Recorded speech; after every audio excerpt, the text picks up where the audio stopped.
હું ધ્વની। વરસાદ ખેંચાતા ગીર અભયારણ્ય બંધ થવાની તારીખમાં ફેરફાર કરવામાં આવ્યું છે। ચોમાસાની સિઝનને ધ્યાનમાં રાખી રાજ્ય સરકારે ગીર અભયારણ્ય 15 જૂનના બદલે આગામી 23 જૂને સત્તાવાર રીતે બંધ થશે। પ્રવાસીઓ 22 જૂનની સાંજ સુધી સફારીનો આનંદ માણી શકશે। આગામી 7 દિવસ માટે વેબ પોર્ટલ પર ઓનલાઈન બુકિંગ સાંજથી ખુલ્લું મૂકવામાં આવશે।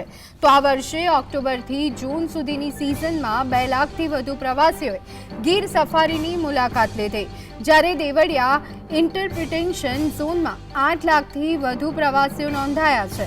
વન વિભાગે જણાવ્યું કે વન્યજીવોના સંરક્ષણ અને સંવર્ધન માટે દર વર્ષે ચોમાસામાં વેકેશન આપવામાં આવે છે।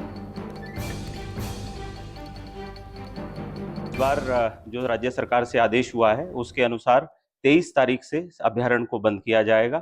तो 22 की शाम तक आप गिर अभ्यारण्य में सफारी कर सकते हैं। आज इवनिंग से हम लोग अगले 7 दिवस के लिए जो वेबसाइट पर बुकिंग है वो भी ओपन करने जा रहे हैं। लगभग जो हम अक्टूबर से जून तक का अपना समय देखते हैं तो उसमें 2 लाख से अधिक लोगों ने हमारे गिर अभ्यारण्य विस्तार में जंगल सफारी की है। इसके अलावा जो हमारा देवलिया विस्तार है उसमें लगभग 8 लाख जितने प्रवासियों ने